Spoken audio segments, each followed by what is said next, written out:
طلبة وطالبات الصف الثاني الإعدادي ركزوا معايا كده. سؤال حلو جدا كده بيقول لي إيه؟ 2 أس س بيساوي 25. ده معطى الأول. 5 أس ص بيساوي 2. يبقى عندي كام معطى؟ 2. عايزين نجيب س ص. طب نركز في الأولى كده. 2 أس س. هل ينفع نكتب ال 25 دي 2 أس حاجة؟ بحيث يبقى الأساس قد الأساس؟ لا طبعا. طيب نركز كده. أكتب كده 2 أس س بيساوي 25. تمام. نركز في المعطى التاني. 5 أس ص بيساوي 2. يعني الاتنين دي بتساوي كام؟ 5 أس ص.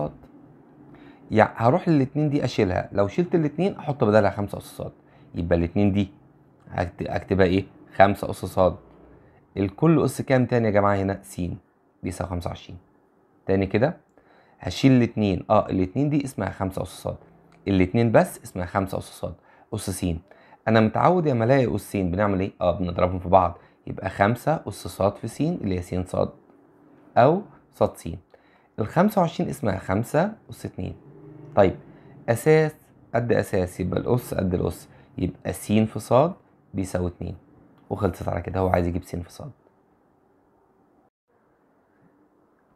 مساء الخير طلبة وطلبات الصف الثاني الإعدادي. نركز مع بعضينا فكرة حلوة قوي. بيقول لي هنا إيه؟ إذا كان قيمة السين من 1 لحد 5، س أكبر من 1 وأقل من أو يساوي 5. طيب هو عايز يجيب إيه؟ عايز يجيب 3 س ناقص 1 تنتمي لإيه؟ طيب ناخد المعطى الأول. س أكبر من 1 وأقل من 5. أنا عايز كام س؟ 3. هضرب المتباينة في 3. إحنا عارفين لما نضرب متباينة في 3 نضرب كل الحدود في 3. تبقى دي 3، تبقى دي 3 س، تبقى دي 3 في 5 ب 15. بس أنا مش عايز 3 س، أنا عايز 3 س ناقص 1. خلاص هضيف -1 لكل الأطراف. يبقى 3 هضيف لها -1، و3 س ناقص 1، و15 ناقص 1. دي تبقى عندنا هنا 2. دي تبقى 3 س ناقص 1. دي تبقى 15 من 1 يبقى كام؟ 14. يبقى القيمة دي من كام لكام؟ من 2 ل 14. يبقى أقول له 3 س ناقص 1 تنتمي للفترة المفتوحة عشان مفيش يساوي. من 2 لحد كام؟ 14. من 2 لحد 14. مساء الخير طلبة وطالبات الصف الثاني الإعدادي. نركز مع بعضينا كده. بيقول لي إذا كان 2 أس س بيساوي 5. ده معطى. عايز 8 أس س. طيب هو المعطى 2 أس س، أكيد ال 8 أس س دي هتطلع لي 2 أس س. إزاي يعني؟ 8 أس س. نركز كده ممكن نكتبها إيه؟ ال 8 دي اسمها 2 في 2 في 2. يبقى ممكن نكتب كده 2 أس 3 أس س. طيب 2 أس 3 أس س اللي هي اسمها 2 أس س الكل أس 3. لأن 3 في س 3 س، س في 3 3 س. وأنا عارف لما يبقى عندي أسين أضربهم. طب ليه عملناها كده؟ لأن 2 أس س موجودة عندي بكام؟ 5. يبقى 5 أس 3 يبقى 5 في 5 في 5 ب 125. ممكن نحلها بطريقة تاني. 8 أس س بتساوي ال8 دي اسمها 2 في 2 في 2. وأنا متعود في الضرب نوزع الأس على الكل. يبقى 2 أس س في 2 أس س في 2 أس س. طب ما دي 5 في 5 في 5 اللي هو المعطى بتاعنا يبقى ب 125. سؤال زي بالظبط. 3 أس س بيساوي 4. طب 9 أس س. التسعة دي اسمها 3 أس 2 أس س. ممكن نبدل الأس دي تبقى 3 أس س الكل أس 2. 3 أس س بس بكام؟ 4. 4 أس 2 يبقى 4 في 4 بكام؟ 16. طيب شكرا. مساء الخير طلبة وطالبات الصف الثاني الإعدادي. بيقول لي س ناقص 3 أس 0 بيساوي 1، فإن س تنتمي لإيه؟ أنا مش فاهم السؤال. إحنا متعودين أ أس 0 بيساوي 1 ما عدا أ. لازم أ لا تساوي 0. يعني 0 أس 0 دي بنسميها زي ما قلنا كمية غير معينة هناخدها بعدين. يبقى 2 أس 0 بواحد، 100 أس 0 بواحد، نص أس 0 بواحد. لكن 0 أس 0 لا معرفش بكام. طيب شوف كده. بيقول لي القيمة دي أس 0 بيساوي كام؟ 1. طب هو إيه أس 0 بواحد؟ كل الأعداد أس 0 بواحد ما عدا 0 أس 0.